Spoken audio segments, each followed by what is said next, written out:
जय श्री राम बच्चों। जेई और नीट की स्पेशल सीरीज में आज हम अपनी 4th क्लास के साथ मिल रहे हैं। जैसा कि तुम सबको पता है कि हम नील बोर एटॉमिक मॉडल पे कुछ क्वेश्चन डिस्कस कर रहे थे। हमने पहले कुछ थ्योरी पढ़ी थी, उसके बाद हमने कुछ न्यूमेरिकल्स करे थे उसके। तो आज हम फिर इसी चीज़ को आगे बढ़ाएंगे। पहले कुछ थ्योरी पढ़ेंगे नई, और उसके बाद उसके ऊपर बेस्ड प्रीवियस ईयर जेई या प्रीवियस ईयर नीट या अदर एंट्रेंस एग्जाम्स में जो क्वेश्चंस आए हुए हैं उनको डिस्कस करेंगे। तो चलिए शुरू करते हैं। अब तक के अनुसार मैं तुम्हें एक फॉर्मूला पढ़ा चुका हूं कि according to Neil Bohr energy निकालने का फॉर्मूला है शेल्स के अंदर -k(z²) अपॉन n²।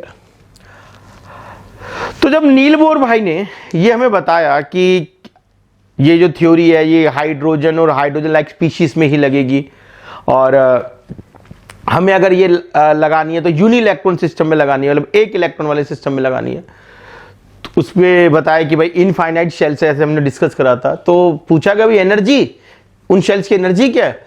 फॉर्मूला आ चुका था हमारे पास, फॉर्मूला दे दिया गया। फिर पूछा गया उन शेल्स का रेडियस कैसे निकाल सकते हैं। तो ध्यान से देखो बच्चों, रेडियस निकालने के लिए नील बोर ने एक फॉर्मूला बताया, radius is equal to a0 n² upon में z। अब देखो भाई, पहले बात तो यही समझ लो कि बहुत सारे बच्चे ना इसी चीज में कंफ्यूज होके आंसर गलत कराते हैं। यहां z² अपॉन में n है और यहां n² अपॉन में z है। ठीक है जी, ये इन चीजों को, इन फॉर्मूले को ढंग से देख लेना।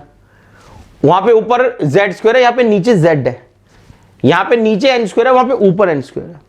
इसको ध्यान से देख लेना। तो हमको रेडियस ऑफ द शेल्स निकालने का फॉर्मूला बताया कि रेडियस क्या होता है a0 n² अपॉन में z। अब बात आती है a0 क्या होता है। a0 क्या होता है? a0 होता है 52.9 पिकोमीटर 10⁻⁻12 मीटर। किसने बताया ये? जी ये नील बोर भैया ने बताया और हमने यही सुना हुआ, लेकिन हमें ये नहीं समझना, हमें तो कुछ और समझना है। हम अपने प्रीवियस ईयर क्वेश्चंस और प्रीवियस ईयर जितने भी हमारे पास कंसेप्ट्स आए उनके ज्ञान से एक बात तुम्हें बता रहे हैं। जैसा कि मैं तुम्हें हमेशा करता हूं कि भैया जो लोगों ने सीखा वो ठीक है, तुमने क्या सीखा, तुमने ये सीखना है। देखो ध्यान से, मान लो मुझे क्वेश्चन आता है कि जी रेडियस निकालो किसका, n = 1 फॉर हाइड्रोजन एटम। मुझे एक क्वेश्चन पूछा जाता है कि रेडियस निकालना है पहले शेल का हाइड्रोजन एटम के लिए। मैं फॉर्मूला लगाऊंगा, रेडियस क्या होगा, फॉर्मूला है मेरा a0 n² अपॉन में z। a0 n² की वैल्यू भाई n1 है तो 1 का स्क्वायर तो 1 ही होने वाला है वैसे, और z हाइड्रोजन के लिए z की वैल्यू 1, तो a क्या, r क्या आ गया, a0 आ गया। तो दुनिया a0 को कुछ भी समझे, दुनिया a0 को कुछ भी समझे, a0 की वैल्यू 52.9 पिकोमीटर बोले, इट्स अ कांस्टेंट बोले, कुछ भी बोले, तुम्हें क्या याद रखना है जेई क्वेश्चंस के लिए, तुम्हें क्या याद करना है नीट क्वेश्चन के लिए कि भैया radius of first shell, hydrogen के पहले शेल का जो रेडियस होता है ना वो ही है a0। ये कांस्टेंट क्या है, हाइड्रोजन के पहले शेल का रेडियस है। और ये मैंने क्यों बोल रहा हूं कि तुम इसको ऐसा मान लो, क्योंकि भैया इसके ऊपर भर भर के क्वेश्चंस आए हुए हैं। 2-3 क्वेश्चंस तो मैं अभी करा रहा हूं इस चीज के ऊपर, जो प्रीवियस ईयर आईआईटी के हैं या previous year other engineering entrance exam के हैं, जिसमें इसको अगर ये ज्ञान हमें पहले से हो कि तुम्हें बोला जाए, मान लो उदाहरण कि हाइड्रोजन के पहले शेल की रेडियस x है, तो तुम मान लो यहां पर a0 की वैल्यू x है। जैसा कि तुम्हें याद हो तो कि मैंने तुम्हें पिछली क्लासेस में बताया था कि k क्या होता है, तो मैंने k के लिए कंसेप्ट बता दिया था कि हाइड्रोजन के पहले शेल की जो भी एनर्जी होती है उसका साइन चेंज k होता है। याद आया? नहीं है? पुरानी वीडियोस देख लो। उसी प्रकार से मैं बोल रहा हूं कि आज के बाद जैसे ही तुम्हें पूछा जाए कि a0 क्या है, तो a0 की वैल्यू तुम्हें याद है, अच्छी बात है, बहुत अच्छी बात है, याद रखो, मैं नहीं कर रहा, लेकिन तुम्हें पहले दिमाग में खनक जाना चाहिए हाइड्रोजन के पहले शेल की रेडियस ही a0 है। ठीक है भाई, इसी कंसेप्ट के साथ मैं इसमें से 2-3 न्यूमेरिकल कराना चाहूंगा ताकि तुम्हें कंसेप्ट पक्का हो जाए और तुम इसको अपने हिसाब से यूज भी कर पाओ। न्यूमेरिकल करते हैं। देखो बच्चों, हमारा पहला न्यूमेरिकल है आज का।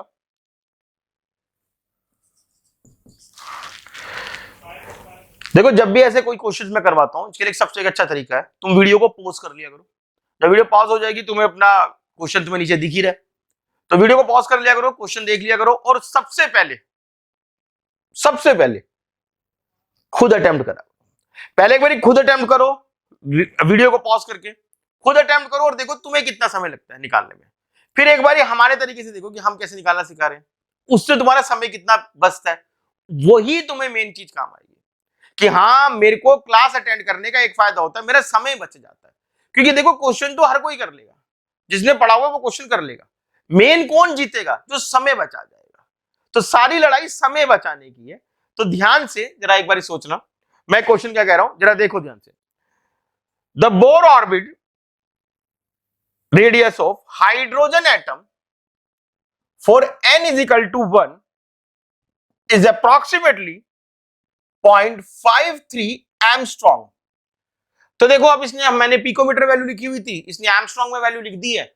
कोई बात नहीं, मुझे एक ही बात पता होनी चाहिए, जो भी ये दे रखा है ना, ये मेरी असल में ए नॉट की वैल्यू है। तो मेरी ए नॉट की वैल्यू है 53/0.53 एमस्ट्रॉन्ग। ये मैंने अपने मन में तैयार कर लिया। ठीक है, ये मैंने देखते क्वेश्चन देख लिया। कह रहे हैं the radius for the first excited state, मतलब अगर n अगर 2 होता तो रेडियस क्या होती। तो मैं डायरेक्ट फॉर्मूला लगाऊंगा, radius is equal to a naught n square upon में जेड। ए नॉट कितने हैं? 0.53 एमस्ट्रॉन्ग। एमस्ट्रॉन्ग मैं साइड में लिख लेता हूं। एन स्क्वायर किस पे निकालना मुझे? जब एन की वैल्यू क्या हो? 2 हो, तो 2 का स्क्वायर 4, और जेड कितना है अपना? जेड अपना दे रखा है 1। तो जेड की वैल्यू अगर 1 है तो अब तुम्हारे पास ये सब, तो देखो मैं मेरी तरह से क्वेश्चन करने का तरीका देखो। सबसे पहले देखा करो ऑप्शंस, सबसे पहले ऑप्शन देखो न्यूमेरिकल में। अब न्यूमेरिकल में मुझे ऑप्शन दिख रहा है, ध्यान से सुनना मेरी बात में कह रहा हूं। ए 0.27 एमस्ट्रॉन्ग, बी 1.27 एमस्ट्रॉन्ग, ठीक है, सी 2.12 एमस्ट्रॉन्ग, डी 3.12 एमस्ट्रॉन्ग। सबसे पहले एक बात ध्यान से देखो यार, सारे के सारे ऑप्शंस में ना वैल्यूज बहुत दूर दूर दे रखी है। ठीक है, इसका मतलब क्या है? इसका मतलब है तुम्हें जब, मतलब न्यूमेरिकल्स के जो ऑप्शंस हैं उसमें वैल्यू बहुत दूर दूर है। इसका मतलब यह है कि जब तुम कैलकुलेशन करो तो तुम एग्जैक्ट कैलकुलेशन मत करो। बिल्कुल एग्जैक्ट कैलकुलेशन करने बैठ जाओगे भैया, टाइम लगाओगे। अप्रॉक्स कैलकुलेशन से काम आ जाएगा। अप्रॉक्स कैलकुलेशन से भी बात बन जाएगी। एक बात। दूसरी बात, बहुत मजे की बात बता रहा हूं, बहुत बढ़िया बता रहा हूं। अगर मान लो तुम कहते कि नहीं जी, अगर ऐसा होता तो ए की वैल्यू होती 0.27, बी की वैल्यू होती, बी में होता 0.28, सी में होता 0.29, पास पास होता तो भैया देखो, अगर वैल्यू दूर दूर हो, गोल्डन स्टेटमेंट दे रहा हूं, वैल्यू दूर दूर हो तो कैलकुलेशन नहीं करनी। वैल्यू पास पास हो तो भैया न्यूमेरिकल ही नहीं करना, अगला कर लो, इसमें टाइम वेस्ट मत करो, अगला करो, बाद में देखना इसको। इतनी पास पास कैलकुलेशन के लिए, समझे मैंने क्या कहा? अब मैं क्या कह रहा हूं, अगर वैल्यू बहुत पास पास है तो अगला करो। शायद अभी बात कड़वी लग रही हो कि हम तो करेंगे, हम तो मर्द हैं। नहीं भैया, समय बचाओ, ऐसे क्वेश्चंस को बाद में कर लेना। ठीक है जी। अब सबसे पहले, अब मुझे दिख रहा है, मुझे तो देखो, तुम्हें जो मर्जी दिख रहा हो, मुझे तो 5 दिख रहा है, 0.53 दिख रहा है, 5 दिख रहा है, और मुझे पता है 5 4 20 होता है, तो 2.12 आंसर हो सकता है, सी आंसर हो सकता है। एक बार अपनी तरफ से निकालो और चेक करना फिर क्या आता है। ठीक है, मेरी तरफ से आंसर सी हो सकता है। ठीक है भाई, समझ में आ गया होगा मैंने क्या करा है। मैंने इसी कंसेप्ट का यूज करा है, साथ साथ तुम्हें एक बात बताइए कि अप्रॉक्स में आंसर निकालना सीखो। क्लियर है? अगला न्यूमेरिकल कर रहे हैं, ध्यान दो। अगला न्यूमेरिकल है मेरा क्या,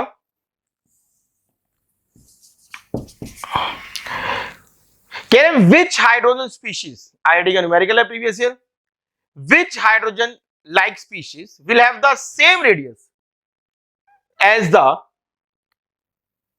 that of the Bohr orbit of hydrogen atom. कहते हैं नीचे जितने भी जो स्पीशीज दे रखे हैं उनमें से किसका रेडियस सेम होगा जितना जिसका हाइड्रोजन एटम के हिसाब से। हाइड्रोजन एटम का n का जो 1 वैल्यू होती है हाइड्रोजन एटम में, उसमें से उसका जो रेडियस होता है वो इसमें नीचे दिए गए ऑप्शंस में वो किसकी हो सकती है वैल्यू। लिथियम के 2 के लिए, बेरिलियम के 3 के लिए, हीलियम के 2 के लिए या लिथियम के 3 के लिए। तो बड़ी आसान सी बात है, पहले तो अपना मन खटका लो। इसने बोला है n is equal to 1 4 hydrogen atom. तो मुझे पता है n is equal to 1 4 hydrogen atom, radius जो होता है वो a नॉट होता है, बात खत्म। ठीक है जी, ये मेरे को पता है, अभी हमने सीखा। ठीक है जी, अब मैं कह रहा हूं कि हमें इस फॉर्मूले में, ये हिट एंड ट्रायल है, हमें इस फॉर्मूले में वो वैल्यू पुट करनी है जिस वैल्यू को पुट करने से ये दोनों पॉइंट्स कट जाए और सिर्फ ए नोट रह जाए। यही तो हुआ ना क्वेश्चन। क्या कहा गया क्वेश्चन? यही कहा गया कि बताओ नीचे दिए गए में से किसका रेडियस उतना ही होता है जितना हाइड्रोजन के पहले शेल का रेडियस है। तो हाइड्रोजन के पहले शेल का रेडियस तो ए नोट है, तो अब मुझे ऐसी वैल्यू पुट करनी है कि जिससे ये कट जाए। अब एक बारी थोड़ा सा अंदाजा मार के रख लेते हैं पहले से ही। बेरिलियम का एटॉमिक नंबर क्या होता है? 4। इसको ट्राई मारते हैं बी को। Radius is equal to a naught, beryllium के लिए ट्राई मार रहा हूं, बी ऑप्शन के लिए मैं। बेरिलियम का एटॉमिक नंबर 4, बेरिलियम का atomic number 4, n is equal to 2, 2 का स्क्वायर 4, 4 से 4 कटा, आंसर आ गया मेरा। फिर से सुन लो, बेरिलियम के लिए एटॉमिक नंबर कितना होगा? 4। n की वैल्यू कितनी रखी है बेरिलियम के लिए? 2। तो भैया मैंने 2 का स्क्वायर 4 से 4 काट दिया, r की वैल्यू ए नोट के बराबर होगी। मगर कंसेप्ट क्या लगाया? कंसेप्ट मैंने वही लगाया जो तुम्हें बताया कि जब भी हाइड्रोजन के पहले शेल का रेडियस दे रखा हो वही ए नोट की वैल्यू है। मेरे ख्याल से इन दो क्वेश्चंस में तुमने वही कंसेप्ट लगा के देख लिया होगा कि जिस प्रकार से मैं तुम्हें समझाने की कोशिश कर रहा हूं शुरुआत से, आज इसी सीरीज की 4थी क्लास है, उस तरह से मैं सिर्फ एक ही बात बता रहा हूं कि कंसेप्ट को समझो, अर्जुन बनो, चिड़िया की आंख देखो और बिल्कुल वहीं स्ट्राइक करो जहां पर तुम्हें करना है। एक क्वेश्चन मैं इस तरह का और करा रहा हूं, देखो आगे। देखो भाई, क्वेश्चन नंबर 3 क्या कह रहा है? कह रहे the radius of hydrogen atom in the ground state is 0.53 angstrom. फिर से वही बात आ गई। ग्राउंड स्टेट क्या होता है? n equal to 1 for hydrogen, कितना दे रखा है रेडियस? 0.53 एंगस्ट्रॉम। तो मैं तुम्हें फिर से वही कहूंगा, एक बार ही क्वेश्चन तुम्हारी स्क्रीन पे आ चुका है, एक बार वीडियो को पॉज करके पहले क्वेश्चन खुद करके देखो। ठीक है, अपने आप होगा, थोड़ा सा मन में कॉन्फिडेंस भी आएगा, पता लगेगा कि यहां हमने कुछ सीखा। The radius of hydrogen atom in the ground state is 0.53 angstrom. ठीक है, तो मेरे को पता लग गया ये तो मेरे ए नॉट की वैल्यू है, मेरा ज्ञान यही था। ठीक है, अभी हमने ऐसा क्वेश्चन करा भी था। कह रहे हैं बताओ लिथियम के the radius of lithium in a similar state. Similar मतलब जब उसका भी n इक्वल टू 1 हो, तो लिथियम के लिए, लिथियम 2+ के लिए मुझे क्या निकालना है? रेडियस निकालना है। रेडियस निकालना है लिथियम 2+ के लिए। ठीक है, मेरे पास फॉर्मूला क्या है? r a not n square upon में z। a नॉट क्या है? 0.53 एंगस्ट्रॉम। n की वैल्यू तो 1 ही है, 1 का स्क्वायर 1 हो गया। और z, लिथियम का z कितना? 3। ये लो भाई, तो 53 को, भाई मुझे 53 दिख रहा है, तुम्हें कुछ दिख रहा होगा, मुझे नहीं पता। ठीक है, मेरे को तो 53 दिख रहा है, मैं तो तुम्हें पता ही कैसे क्वेश्चन करता हूं। अच्छा जी, तो हमारा ये क्या है? 53 और नीचे 3 है, तो मेरे ख्याल से अप्रॉक्सीमेटली कितने में कट जाना चाहिए ये अपना, इसको ऊपर वाले को हम क्या मान लेते हैं? अगर मैं 54 मान लेता हूं तो ये 18 पे कट जाना चाहिए मेरे ख्याल से। 18 या 54 होता है, तो 18 मतलब हाँ, तो मेरा आंसर अप्रॉक्सीमेटली 1 आ सकता है। भाई 0.17 लिखा हुआ ना, मुझे 17 दिख रहा है। अब देखो, वो तो अपनी अपनी आंखें हैं कि तुम्हें क्या दिखता है। किसी को कहीं पे प्रॉब्लम दिखाई देती है, किसी को उसी जगह में अपॉर्चुनिटी दिखाई देती है। मुझे आंसर इसका ए लग रहा है, बाकी तुम निकालो, देखो, और अगर ए है तो ठीक है, और अगर कुछ और आ रहा है तो मुझे करेक्ट करो। तो भाई मैंने तुम्हें अभी आज एक और कंसेप्ट पढ़ाया नील बोर का, कि रेडियस का कैसे, रेडियस ऑफ शेल्स को कैसे यूज करना है और तथा उससे रिलेटेड न्यूमेरिकल कैसे करने हैं। अब हम, जैसा कि तुम्हें पता है कि हर मंडे, वेडनेसडे, फ्राइडे को रात को 9 बजे मिलते हैं। आज के बाद अब हम जब नेक्स्ट क्लास में मिलने वाले हैं तब हम एक नया टॉपिक और कुछ उठाएंगे, नया कंसेप्ट उठाएंगे, उसको इसी प्रकार से डील करेंगे जैसे हमने नील बोर की थ्योरी को डील करा है।